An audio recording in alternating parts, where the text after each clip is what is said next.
बिस्मिल्लाहिर्रहमानिर्रहीम। अस्सलामुअलैकुम नाज़रीन, मैं हूँ आपकी मेज़बान मुक़द्दस ख़ान। प्रोग्राम में खुशामदीद कहती हूँ।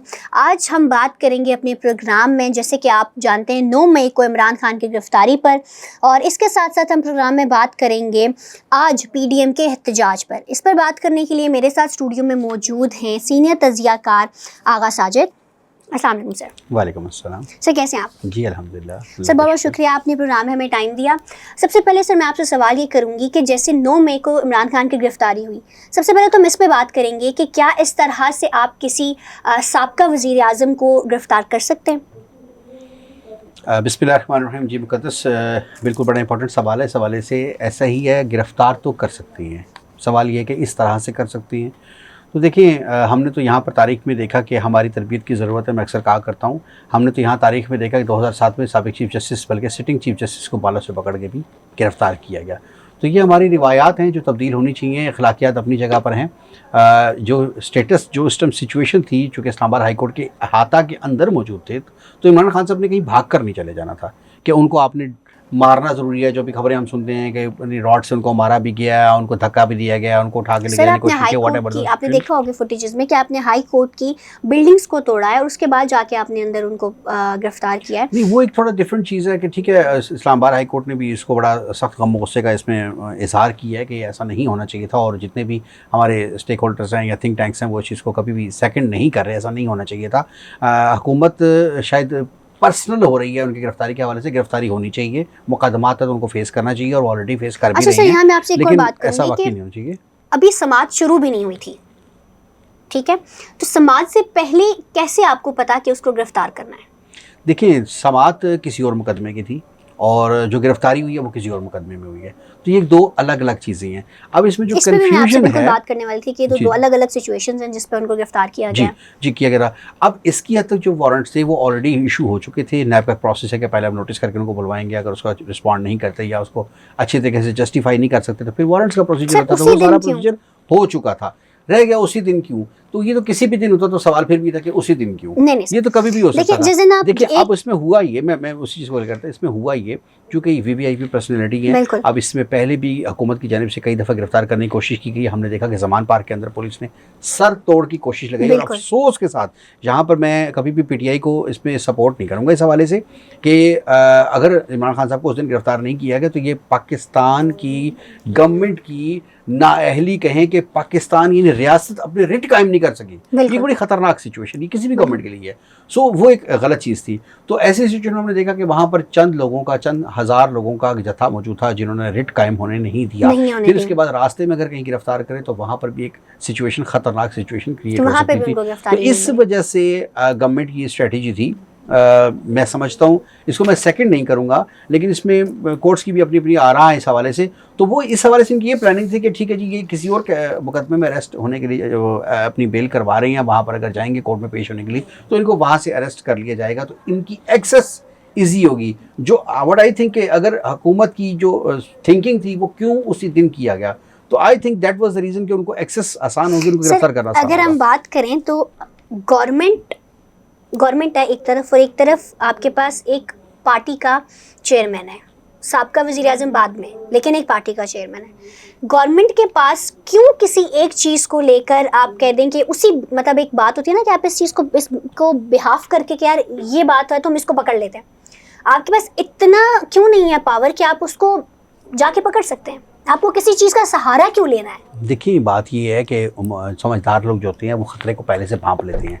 मुल्की हालात के पेश नज़र इस वक्त उनके साथ, जो इमरान खान साहब के साथ जो डेडिकेटेड लोग हैं, देखिए पहले भी बाकी पार्टियों के साथ भी डेडिकेटेड लोग थे, खादिम रिजवी साहब के साथ भी डेडिकेटेड लोग थे, तो ख़तरात को देखते हुए कि जो ज़मान पार्क में एक्सपीरियंस हुआ वो अच्छा नहीं हुआ, तो उस चीज़ को देखते हुए कि जब 2, 3, 4, 5 पेशियों पर इमरान खान साहब इस्लामाबाद आ चुके हैं और उसके बाद अपने साथ वो लोगों का जत्था भी नहीं लेकर आए, तो इस चीज़ को कैलकुलेट करती है। हुकूमत की अपनी कैलकुलेशन थी कि अब हमें गिरफ्तार करना ज़रा आसान होगा, कैलकुलेशन हुई, लेकिन वहाँ पे गिरफ्तार करने का मकसद ये था कि हम इनको आराम से गिरफ्तार कर लेंगे। बाकी जहाँ तक पार्टी चेयरमैन की बात है, पार्टी चेयरमैन होना कोई इतने बड़े एहसास की बात नहीं है। लॉ के अंदर किसी भी जगह हो, किसी पार्टी चेयरमैन को जो स्पेशल एहसास हासिल नहीं है कि वो अगर उनके खिलाफ कोई FIR होती है तो वो अरेस्ट नहीं होंगे। मैं यही बात आपसे करी हूँ कि एक तरफ पार्टी का चेयरमैन है, खाली चेयरमैन, आप साबका वज़ीर आज़म को रहने दें, और एक तरफ आपकी गवर्नमेंट है।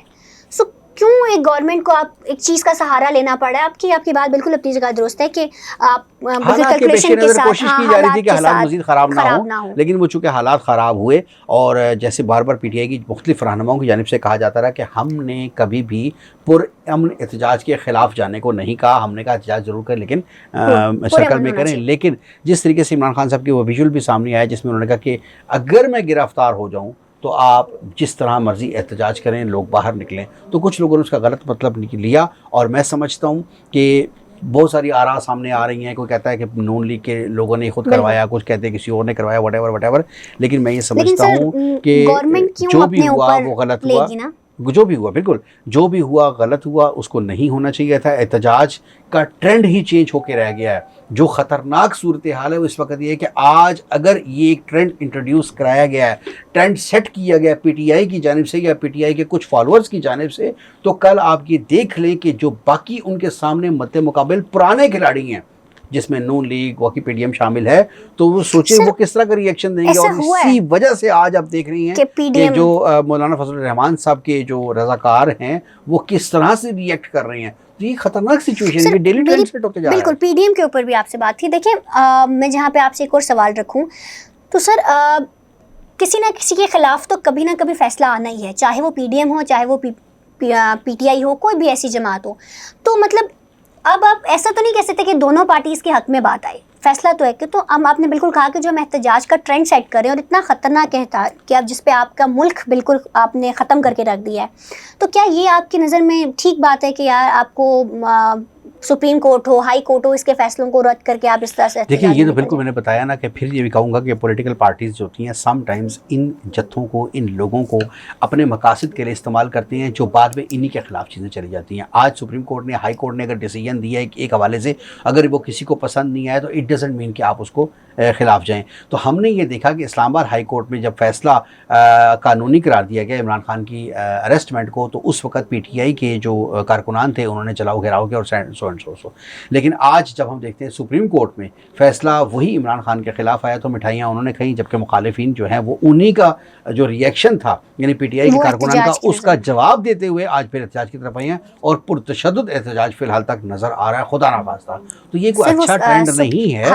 हमें अदालतों के फैसले का बिल्कुल एहतराम करना चाहिए, लेकिन इसमें थोड़ा सा अदालतों को इस चीज़ को अंडरस्टैंड करना होगा कि कहीं पर भी ये इंप्रेशन ना जाए, अगर ये इंप्रेशन जा रहा है, इंप्रेशन ना जाए कि अदालतें बाइस जाएँ, किसी को फेवर की जा रही है। और ये जो हमारे मुल्क में अनफॉर्चुनेटली ऑडियो लीक्स का एक ट्रेंड निकल चुका है, चाहे उसमें मुसरत चीमा साहब के साथ जो बात हुई इमरान खान साहब की, उस हवाले से, इससे पहले बंदियाल साहब की जो सास हैं, जो उनकी हवाले से जो ऑडियो लीक्स हुई हैं, तो इसको सबसे पहले कंट्रोल किया जाना चाहिए। डेली बेसिस पे ये ऑडियो लीक्स सामने आ रही हैं और ये ख़तरनाक है। डेफिनेटली इंसान अपनी पर्सनल लाइफ में पर्सनल बात कर ही लेता है। और एक चीज़ को बड़ा इंपॉर्टेंट यहाँ पर मैं आवाम के सामने ये लाजमी आपके साथ से क्लियर करना चाहूँगा कि जो उमर अता बंदियाल साहब के हवाले से उनकी सास की जो ऑडियो लीक हुई है, उस हवाले से ये बार बार कहना चाहूँगा, लोगों ने उनको बिल्कुल बाइंड कर दिया है कि चूँकि उनकी सास की कॉल थी लिहाजा ये भी पीटीआई से बिलोंग करते हैं, उनको फेवरेट कर रहे हैं। और जिसका आज हम देख रहे हैं कि उसी वजह से आज ये इंप्रेशन माइंड में बन चुका हुआ है कि खुद बंदियाल साहब ये पीटीआई को फेवर दे रहे हैं। सो ये जो कॉल थी उसमें ये देखना चाहिए मेरे रिलेटिव्स आधे से ज़्यादा पीटीआई में हैं और रिमेनिंग जो है वो पीडीएम के बाकी जमातों से हैं। इट डजेंट मीन कि मैं भी किसी उसी में से किसी पार्टी से हूँ, हो सकता है मैं किसी और पार्टी से हूँ जिनसे वो नहीं है। सो अगर मेरे रिलेटिव्स अगर आपस में टेलीफोन कॉल पर बात कर रही हैं और वो किसी एक पार्टी को सपोर्ट कर रहे हैं तो इट डजेंट मीन कि मैं भी हूँ। सो उनकी अगर सास ने बात की है तो हम ये कभी भी हमें ये नहीं सोचना चाहिए कि वो जो है उमर अता बंदियाल साहब, चीफ जस्टिस साहब, उनके ऊपर भी बाइंडिंग है। ये एक मिसकंसेप्शन है इस हवाले से, तो हमें इसे नहीं करना चाहिए, इसको अवॉइड करना चाहिए। ठीक है सर मेरा यहाँ पे आपसे एक और सवाल है, जहाँ पे आपने फैसलों की बात की सुप्रीम कोर्ट और हाई कोर्ट की, और आपने कहा कि अदालतों को बायस नहीं होना चाहिए। तो सर मेरा आपसे सवाल यहाँ पर यह है कि जैसे आपने देखा कि हाई कोर्ट ने इमरान खान की जो गिरफ्तारी है उसको कानूनी करार दिया और सुप्रीम कोर्ट ने उसकी जो गिरफ्तारी है उनको बिल्कुल कानूनी करार नहीं दिया। तो इस पर आप क्या कहना चाहेंगे कि ये भी मतलब इस तरह तो फिर आप आम आदमी को अपनी अदालतों पर यकीन ही नहीं रहेगा? अच्छा, इसमें एक बड़ी इंपॉर्टेंट चीज़ है, बिल्कुल ये मिसकंसेप्शन है कि एक अदालत कानूनी करार दे रही है, गैर कानूनी करार दे रही है, ऐसा नहीं है। फिलहाल आप मुझे बताएं कि कानूनी है कि नहीं? नहीं कानूनी, मेरी ज़ाती राय ये थी कि कानूनी है गिरफ्तारी वो, लेकिन चूंकि अब सुप्रीम कोर्ट का डिसीजन आ गया और सुप्रीम कोर्ट का जो भी डिसीजन होता है वो लेजिस्लेशन यानी कानून का दर्जा रखते हैं, उनके एक एक अल्फाज कानून का दर्जा रखते हैं, तो हमें उसको फॉलो भी कर रहे हैं। लेकिन being a student of law, मैं जब उसको देखता हूँ कि अब डिफरेंस क्या था, पहले वो डिफरेंस क्लियर करता हूँ, फिर मैं अपनी ज़ाती राय इसमें आखिरी लाइन में दे देता हूँ। डिफरेंस ये था कि इस्लामाबाद हाई कोर्ट ने कहा था कि अहाता अदालत के अंदर से आपने गिरफ्तार किया है तो चलें ठीक है, लेकिन असूली तौर पे हम ये देखते हैं कि कमरा अदालत के अंदर से गिरफ्तार नहीं होना चाहिए। अहाता अदालत और कमरा अदालत में एक मेजर डिफरेंस है।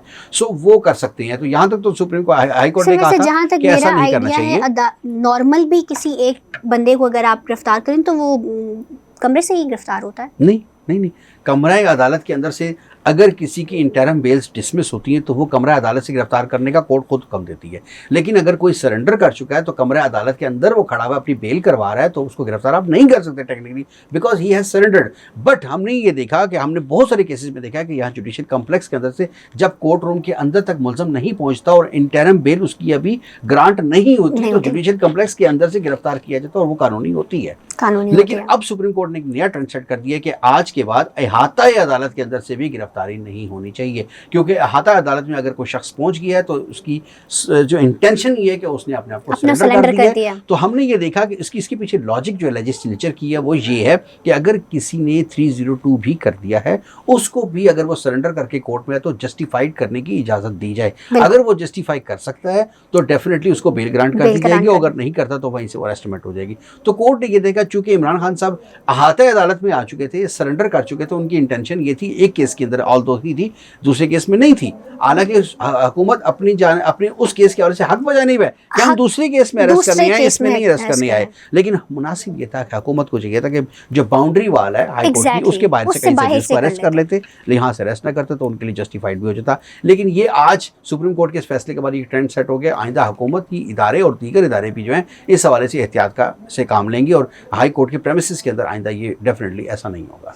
अच्छा सर, यहाँ पर आपने कहा, मैं एक और बात करूँगी, तौहीन अदालत केसेस हम देखते हैं कभी किसी के ऊपर कभी किसी के ऊपर। तो रिसेंटली अगर आपने मरियम का वो सुना हो प्रेस कॉन्फ्रेंस, तो उन्होंने मरियम औरंगज़ेब ने, तो उन्होंने बहुत ही साफ अंदाज में, मतलब उनके जो वर्ड्स थे वो बिल्कुल आपकी इंडिकेशन कर रहे थे आपकी जजेस के ऊपर। तो उसके बारे में क्या ख्याल है, इसके ऊपर भी कोई एक्शन बनता था कि नहीं? बिल्कुल बनता है। बात यह है कि आपने दानियाल नून लीग से के जो रहनुमा हैं दानियाल और जो लॉयर भी हैं और जो ख्वाजा साद रफ़ीक, जिन्होंने अपने अपने अल्फाज में कहा था कि हम लोहे के चने चबाएंगे, हम इन जजेस के ऊपर इनकी ज़िंदगियां तंग कर देंगे, दुनिया तंग कर देंगे, तो आपने देखा कि उनको तौहीन अदालत उनके ऊपर लगी है और उनके ऊपर सज़ाएं भी हुई हैं। सो मरियम और औरंगज़ेब ने ये कहा है, सिर्फ ये है कि अभी सुप्रीम कोर्ट को शायद इश्यूज़ ऐसे चल रहे हैं कि टाइम नहीं मिल सका। इस पर डेफिनेटली सो मोटो भी लिया जा सकता है और किसी भी अपोनेंट पार्टी यानी PTI की जानिब से अगर एप्लीकेशन कोई आ जाती है, कंटेम्प्ट ऑफ कोर्ट की पटिशन फाइल हो जाती है, तो डेफिनेटली इनके खिलाफ कार्रवाई होगी और बड़ी सख्त एक्शन होगा। ऐसा नहीं कहना चाहिए, किसी भी सूरत जस्टिफाइड नहीं। सर वो उनकी पार्टी की काबीना कोई हो जो देखे कि भाई इस साइड पे ये काम हो रहा है, उनकी तो पार्टी की काबीना ही माशाल्लाह से इतने दिनों से गायब है, तो उस हवाले से भी आप क्या कहेंगे कि क्या ये भी दुरुस्त है? तो यही तो चीज़ें बनी हुई हैं कि हम लोग कोई भी अपना काम नहीं कर रहे हैं। हम लोग सिर्फ और सिर्फ इस वक्त जो माहौल हमारे यहाँ पर बना हुआ है सिर्फ और सिर्फ लेग पुलिंग का माहौल बना हुआ है कि मैं विन कर जाऊँ, किसी भी तरीके से लेग पुलिंग कर लूँ और इस वजह से किसी को कुछ समझ नहीं आ रहा है। बिल्कुल, एक तरफ वो देखा कि मरियम औरंगज़ेब साहब की आपने बात की, दूसरी तरफ हमने देखा कि डेडलाइन जो दी गई थी सुप्रीम कोर्ट ऑफ पाकिस्तान के जब इलेक्शन के हवाले से वो भी क्रॉस हो चुकी है, आज इलेक्शंस के हवाले से। तो अब उसके हवाले से भी सुप्रीम कोर्ट डेफिनेटली कोई ना कोई इसमें लेजिस्लेशन करेगी और उस पर कोई हो सकता है कंटेम्प्ट ऑफ कोर्ट की तरफ जाएं और फिर जो डेफिनेटली सुप्रीम लीडर होता है यानी वज़ीर-ए-आज़म पाकिस्तान उसके उनके हवाले से कार्रवाई हो। उन्होंने तो एक बयान जारी किया है कि क्योंकि इमरान खान को जो 3 रुकनी बेंच था उन्होंने ज़मानत दे दी है तो हम बाइकआउट कर रहे हैं उनके किसी भी फैसले से। उनका जो ये भी था कि हम आएंगे इलेक्शन के लिए, वो भी वो नहीं करे। नहीं, वो इस तरह बाइकआउट करते जैसे बाइकआउट हो नहीं जाता, इस पर कोई ऐसे हार्ड एंड फास्ट रूल नहीं मौजूद कि बाइकआउट होने करती है। इस तरह तो हर शख्स भी अदालतों को बाइकआउट करे और उसके बाद जो मर्जी करे, चूंकि उसने अनाउंसमेंट कर दिया मैं चूंकि बाइकआउट करता हूं, ऐसे नहीं होता। पैगाम देने की कोशिश करें, बहुत ख़तरनाक वार शुरू हो चुकी है। पैगाम हम दुनिया को यही दे रहे हैं कि हम लोग इस 5th जनरेशन का वार का पूरी तरह हिस्सा बन चुके हैं और आपस में लड़ एक दूसरे को मारने के लिए तैयार हैं। लेकिन हमें इस वक्त फौरी तौर पर एक ऐसे मिडल मैन की ज़रूरत है और मैं समझता हूँ इस प्रोग्राम की वसातत से मैं बिल्कुल डिमांड करता हूँ चीफ ऑफ आर्मी स्टाफ से, क्योंकि इस वक्त जो हालात जा रहे हैं पूरी तरह से मुकम्मल तौर से सुप्रीम कोर्ट है वो कंट्रोवर्शियल हो चुकी है दोनों पार्टीज़ के नज़दीक। हालांकि ऐसा नहीं होना चाहिए, ख़तरनाक सिचुएशन है। तो इसमें मैं चीफ ऑफ आर्मी स्टाफ से कहूँगा, क्योंकि इमरान खान साहब ने 2 दिन पहले ये बयान कहा था कि मैंने कभी भी चीफ ऑफ आर्मी स्टाफ को कंट्रोवर्शियल नहीं कहा, इनके खिलाफ कोई बात नहीं की और आइंदा भी इनके साथ मेरे ताल्लुकात अच्छे रहेंगे। सो मैं समझता हूँ इनको बड़ों का किरदार अदा करना चाहिए, तहम्मुल मिजाजी के साथ दोनों पार्टीज़ को बैठ के स्टेबिलिटी की तरफ जाना चाहिए। इसमें कोई टाइम फ्रेम सेट होना चाहिए इलेक्शंस के हवाले से भी, और फर्दर ये जो जलाओ घिराओ लेग पोलिंग की सियासत इस हवाले से होनी चाहिए, क्योंकि हमारा मुल्क इस वक्त इकोनॉमिक सिचुएशन जिससे गुजर रहा है वो मुतहम्मिल नहीं है कि किसी भी तरह हम इस तरह वॉर एंड टेरर की सिचुएशन में मजीद खुद को धकेलते चले जाएं। बिल्कुल जी, thank you so much sir, आपने अपना टाइम दिया। जी नाजरीन, जैसा कि आज आपने प्रोग्राम में देखा कि हमने बात की कि हम अपने पाकिस्तान को, अगर मैं बात करूं तो हमारा मुल्क है उसको हम किस तरफ लेके जा रहे हैं, और हम अपने लोगों को किस चीज़ के बारे में बता रहे हैं कि हमारी जो गवर्नमेंट है या हमारी जो कानून है वो बायस्ड है। सो प्लीज़ इस चीज़ के ऊपर नज़रसानी करें कि एट द एंड आपका जो पाकिस्तान है वही आपके पास है। अगर आप उस तरह इसको ख़राब करेंगे तो बनाने में काफ़ी टाइम लगा है इसको, और ख़राब करने में 1 सेकंड भी नहीं लगता। सो इस चीज़ के ऊपर थोड़ा सा देखें कि हमने किस तरह अपने पाकिस्तान को लेके जाना है, उसको खुशगवार करना है, उसको खुशहाल करना है। इकनॉमिक की हालत देख लें, वो भी बिल्कुल नीचे जा रही है इन सब चीज़ों की वजह से, और फिर आपके जो कानून हैं उसके ऊपर से एक आम आदमी का एतबार जो है वो उठ रहा है, जो बिल्कुल ठीक नहीं है। सो नेक्स्ट प्रोग्राम तक मुझे दीजिए इजाज़त। खुदा हाफ़िज़।